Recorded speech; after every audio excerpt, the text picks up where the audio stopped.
அடுத்தது ஒவ்வொரு முறையும் உலகக்கிண இறுதிப் போட்டியில் போட்டியின் சிறப்பாட்டுக்கார விருதை வென்றவர்கள் அத்தனை பேரும் உலகத்தின் பெருநட்சத்திரங்களாக உருவெடுத்துக் கொண்டவர்கள்.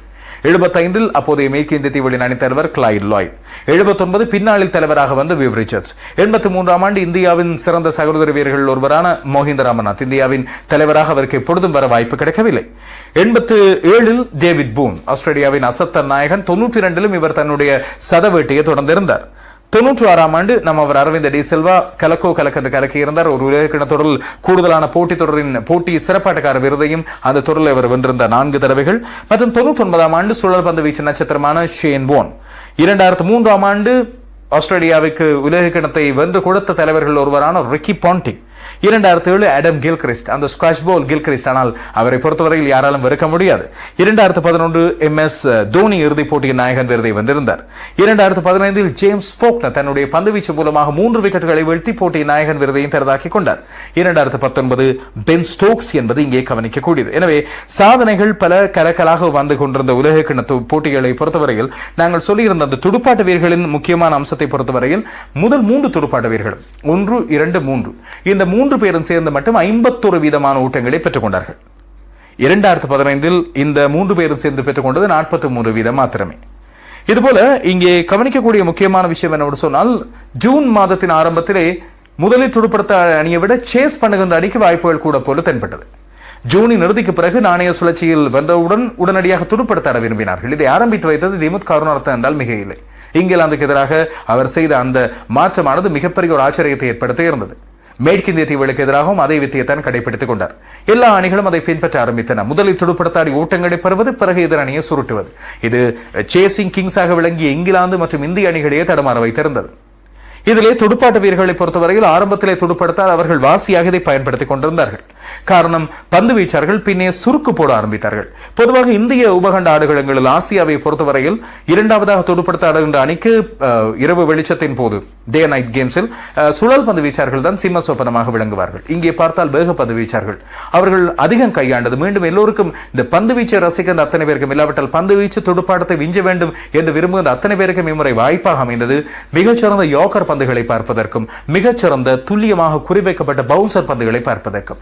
உடனடியாக உங்களுக்கு ஞாபகம் வரலாம் மிச்சல் ஸ்டார்க் ஞாபகம் வரலாம், ஜோஃப்ரா ஆர்ச்சரின் பவுன்சர் பந்துகள் ஞாபகம் வரலாம், லோக்கி ஃபெர்குசனின் அதிவேகம் ஞாபகம் வரலாம், பும்ரா ஞாபகம் வரலாம், முஸ்தபிசுர் ரஹ்மான், ட்ரெண்ட் போல்ட், இப்படி பந்து வீச்சார்களை அடுக்கிக் கொண்டே போகலாம். நாம் அவர்கள் அசித் மாலிங்க. எனவே ஒரு பந்து வீச்சார்களின் உலகக்கிணம், அதுவும் வேக பந்து வீச்சார்கள் வழக்கொழிந்து போய் கொண்டிருக்கிறார்கள்.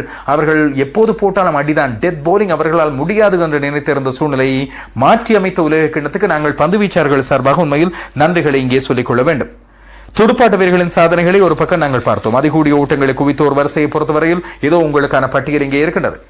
ரோஹித் சர்மாவுக்கும் டேவிட் வார்னருக்கும் இடையில் கடுமையான போட்டி நிலவியது.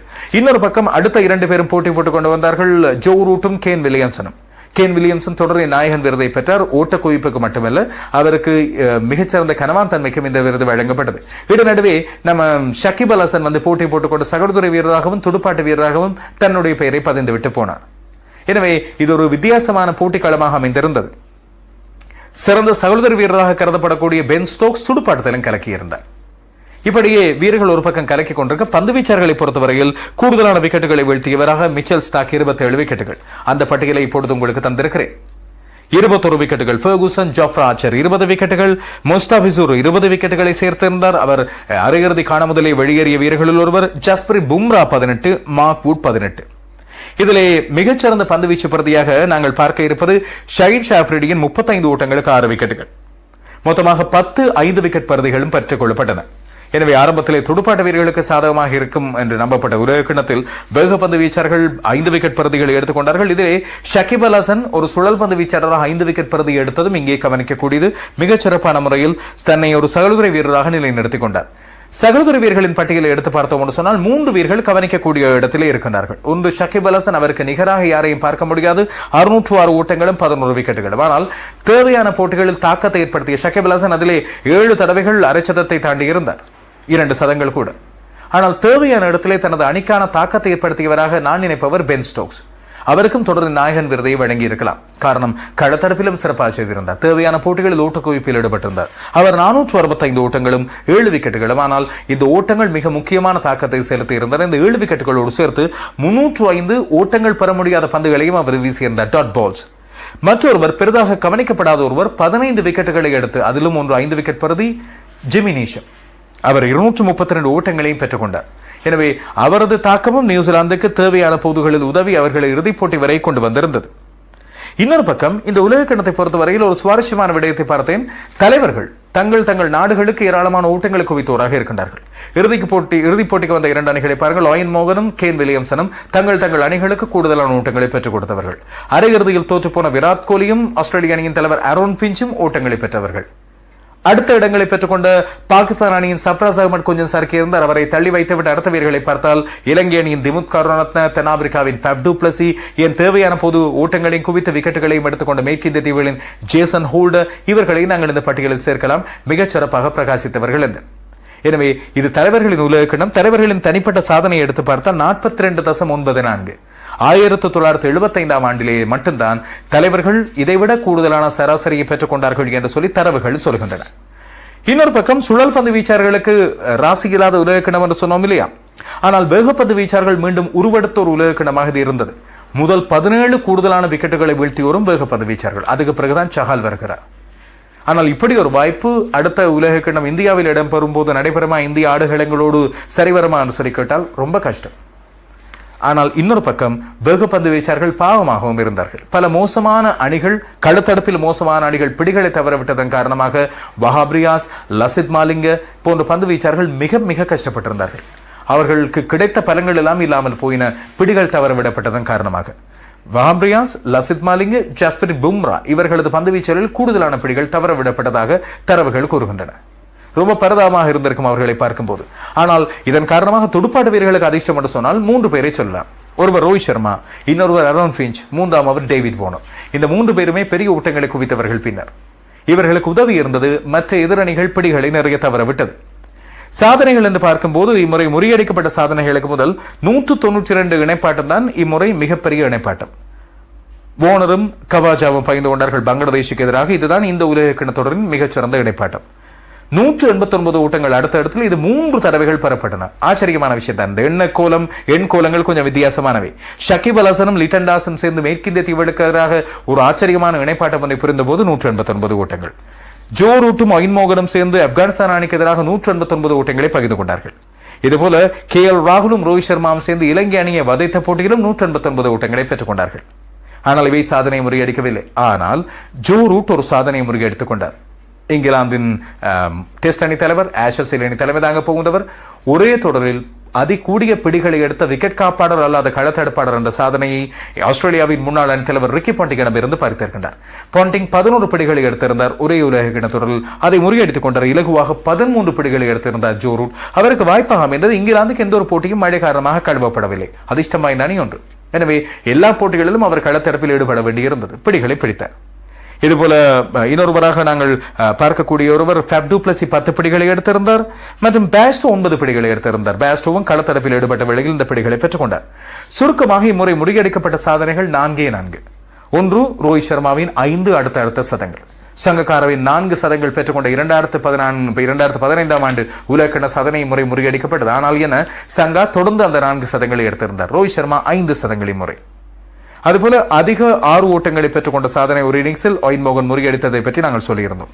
மிச்சல் ஸ்டார்க் மிக நீண்ட காலமாக நிலைத்திருந்த 2007 முதல் நிலைத்திருந்த கிளென் மேக்ராவின் சாதனையை முறியடித்திருக்கின்றார். ஒரே உலக கிண்ண தொடரில் கூடுதலான விக்கெட்டுகளை எடுத்திருந்தார் மேக்ரா 26, அதை முறியடித்துக் கொண்டார் 27 விக்கெட்டுகள். ஆனால் துடுப்பாட்ட சாதனை சச்சின் டெண்டுல்கரின் சாதனை முறியடிக்கப்படும் என்று எல்லோரும் பார்த்திருக்க அந்த வேகத்தில் தான் வந்தார்கள். ரோஹித் சர்மாவும் டேவிட் வார்னர் மாறி மாறி துரத்தி கொண்டு வந்தார்கள். அரையிறுதிக்கு முந்தைய போட்டியிலும் அரையிறுதி போட்டியிலும் 2 பேரும் சறுக்கிவிட சச்சினின் சாதனை இன்னும் நிற்கிறது. 2003 ஆண்டிலிருந்து அடுத்த 2023 ஆண்டு வரை 20 ஆண்டுகள் நிலைக்கப் போகின்றன. வார்னரும் ரோஹித் சர்மாவும் ஒவ்வொரு ஓட்டங்களால் ஒருவர் முந்த முடியாமல் போனது. சச்சினை மட்டுமல்ல, 2ஆம் இடத்தில் இருக்கின்ற 2007 ஆண்டு கூடுதலான ஓட்டங்களை குவித்த மேத்யூ ஹேடனின் சாதனையும் முறியடிக்க முடியவில்லை இவர்களால். 4ஆவதாக முறியடிக்கப்பட்டது நாங்கள் சொன்ன ஜோ ரூட்டின் பிடியெடுப்பு சாதனை. இது மட்டுமல்லாமல் இதெல்லாம் புள்ளி விவரங்கள் தான். நான் தவறவிட்ட சில விஷயங்களை கூட நீங்கள் குறிப்பிடலாம். நான் இது முக்கியமானது என்று சொல்லி தேடி எடுத்து உங்களுக்கு கொண்டு வந்திருந்த இந்த தகவல்களை. இன்னொரு பக்கம் இந்த உலக கிண்ணத்தை பொறுத்தவரையில் டை அடிப்படையில் இறுதிப் போட்டி முடிவடைந்தது ஒரு சாதனை. இதுபோல மிக நெருக்கமான பல போட்டிகள், ஏராளமான போட்டிகளை இணையம் மூலமாக உலகத்தில் அதிகமானோர் கண்டுகளித்த உலக கிண்ணத்தொடர் என்ற பெருமையை இது பெற்றுக் கொண்டது கிரிக்கெட்டை பொறுத்தவரையில். இன்னொரு பக்கம் விறுவிறுப்பான போட்டிகளை பாருங்கள், இத்தனை போட்டிகளை சொல்லலாம். உங்களுக்கு பிடித்த போட்டி இன்முறை உலக கிண்ணத்தொடரில் எந்த போட்டி? இறுதிப் போட்டியை விட்டு விடுங்கள், அது ஒரு வேறு லெவல் போட்டி. அது உலகத்திலேயே மிகச்சிறந்த ஒரு நாள் போட்டி என்று முத்திரை குத்தி விட்டார்கள். அதை தவிர இந்த உலக கிண்ணத்தொடரில் முதல் சுற்று ஆட்டங்களில் அரையிறுதிப் போட்டிகளில் உங்களுக்கு மிக பிடித்த போட்டி என்று இதை சொல்வீர்கள். நியூசிலாந்து மேற்கிந்திய தீவு அணிகள் விளையாடிய போட்டி, ட்ரெண்ட் போல்ட்டின் பிடியெடுப்பின் மூலமாக கார்லோஸ் பிராத்வைட் அற்புதமான வெற்றி ஒன்றை பெற்றுக்கொள்ளக்கூடிய வாய்ப்பை இழந்தார். இலங்கையும் இங்கிலாந்து மோதிக்கொண்ட போட்டி ஒரு விறுவிறுப்பான போட்டியாக இருந்தது. இதுபோல பாகிஸ்தான் இங்கிலாந்து அணிகளுக்கு இடையிலான போட்டி ஒரு முக்கியமான போட்டியாக இருந்தது. பங்களாதேஷின் இன்னொரு வெற்றி, தென்னாப்பிரிக்க அணிக்கு எதிராக பெறப்பட்ட வெற்றி, பங்களாதேஷ் நியூசிலாந்து வென்ற ஒரு போட்டியின் வெற்றி, இவையெல்லாம் மிக முக்கியமான போட்டிகள். இந்த போட்டிகளில் எந்த போட்டி உங்களை பொறுத்தவரையில் மிக விறுவிறுப்பானது என்று சொல்லுங்கள். இந்த உலக கிண்ணத்தொடரில் மிகச்சிறந்த சதம் எது என்று சொல்லி கேள்வி வந்திருந்தது. ஒரு பக்கம் பிராத்வைட்டின் சதம், இன்னொரு பக்கம் ஷகிப் அல் ஹசன் துரத்தி அடித்திருந்தார் மேற்கிந்திய தீவளை, அவிஷ் பெர்னாண்டோவின் கன்னி சதம், ரோஹித் சர்மா வெளுத்த 5 சதங்கள், டேவிட் வார்னர் பெற்றுக்கொண்ட ஓட்டங்கள் சில இடங்களில் அவரை மீண்டும் அணிக்குள்ளே கொண்டு வரவும் அவரது மனத்தாக்கத்திலிருந்து அவரை வீடுபடவும் உதவி இருந்தது.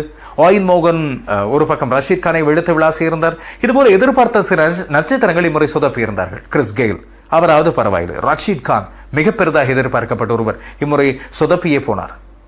இப்படி பெரிய நட்சத்திரங்கள், மார்டின் கப்டில் கடந்த உலக கிண்ணத்தொடரில் இரட்டை சதத்தை பெற்றுக் கொண்டவர். இம்முறை நியூசிலாந்தின் சரிவுகளுக்கும் இறுதிப் போட்டியில் நியூசிலாந்து தோற்று போனதுக்கும் அவரை காரணமாக சொல்கின்றார்கள். எதிர்பார்த்ததை போல அவர் பெரிதாக பிரகாசிக்கவில்லை. இந்திய சுழல் பந்து வீச்சாளர்கள் குல்தீப் யாதவ் இம்முறை பெரிதாக சோபிக்கவில்லை.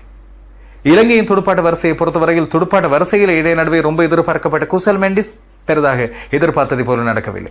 ஆஸ்திரேலிய அணியின் கிளென் மேக்ஸ்வெல், ஸ்டீவ் ஸ்மித் எதிர்பார்த்த அவருடைய தரத்துக்கு பெரிதாக இருக்கவில்லை. நியூசிலாந்துக்கு எதிராக ஒரு 85 ஓட்டங்கள் தான் அவரை குறிப்பிடலாம். இப்படி சறுக்கி விழுந்த வீரர்களை பற்றியும் நீங்கள் பார்க்கலாம், யார் யார் என்று சொல்லி அதையும் நீங்கள் குறிப்பிடலாம். அதையெல்லாம் நான் தனித்தனி விவரங்களாக இங்கே எடுத்துக்கொள்ளவில்லை. பொதுவாக இந்த உலக கிண்ணத்தொடரில் சாதனைகள், தடங்கள், புள்ளி விவரங்கள் ஆகியவற்றை நான் தந்திருந்தேன். இன்னும் விடுபட்ட விஷயங்கள் இருந்தால் நீங்கள் குறிப்பிட்டு காட்டலாம். மற்றொரு காணொலியில் உங்களை சந்திக்கலாம். முழுமையான தொகுப்பை தந்திருந்தேன். இதுபோல இன்னமும் இந்த சலசல படங்கள் ஆனால் சிம்பிளான விஷயம் என்ன சொன்னால், இங்கிலாந்து இம்முறை உலகக்கிண்ண விதிகளின்படி உலக கிண்ணத்தை வென்றிருக்கிறது. அந்த 5-6 ஓட்டங்கள் சின்ன சர்ச்சையாக இருக்கலாம். ஆனால் சிக்ஸர்கள், பவுண்டரிகள் அடிப்படையில், அதாவது பவுண்டர்கள் 4 ஓட்டங்களும் 6 ஓட்டங்களும் சேர்ந்தால் தான் பவுண்டரிகள், நிறைய பேருக்கு குழப்பம் இருந்தது. அதை பொறுத்தவரையில் அதன் தீர்மானம் ஆரம்பத்தில் எடுக்கப்பட்டிருந்தது. டை அடிப்படையில் முடிவடைந்தால் சூப்பர் ஓவரில் டை இருந்தால் இப்படித்தான் முடிவெடுக்கப்படும் என்று. அதையெல்லாம் ஆரம்பத்தில் விதிமுறைகளை பார்த்தவர்கள் இப்போதுதான் பொங்கி வெடிக்க வேண்டுமா என்று கேள்வியும் எழுகின்றது. எனவே இங்கிலாந்தின் கிரிக்கெட் பணிப்பாளர் சொல்வதை போல உலக கிண்ணம் இங்கிலாந்துக்கு என்று வழங்கப்பட்டு விட்டது. இது எந்த காரணம் கொண்டு 4 வருடங்களுக்கு திருப்பிக் கொடுக்க மாட்டோம், 2023 பார்த்துக் கொள்ளலாம் என்று சொல்கின்றார். நாங்கள் அதைத்தான் அடுத்த உலக கிண்ணம் 2023 அப்போது பார்த்துக் கொள்ளலாம். உங்களது கருத்துக்கள், விமர்சனங்கள் எதிர்பார்க்கிறேன். அதுபோல தவறுகள் சுட்டிக்காட்டப்படலாம் தாராளமாக. நான் விடுபட்ட விஷயங்களையும் நீங்கள் ஆதாரபூர்வமாக இங்கே சுட்டிக்காட்டினால் வரவேற்க காத்திருக்கிறேன், அவற்றையும் பதிந்து கொள்ள காத்திருக்கிறேன். தொடர்ந்து சந்திக்கலாம் நண்பர்களே. அளித்து வரும் ஆதரவுக்கும் அன்புக்கும் மிகுந்த நன்றி. வணக்கம்.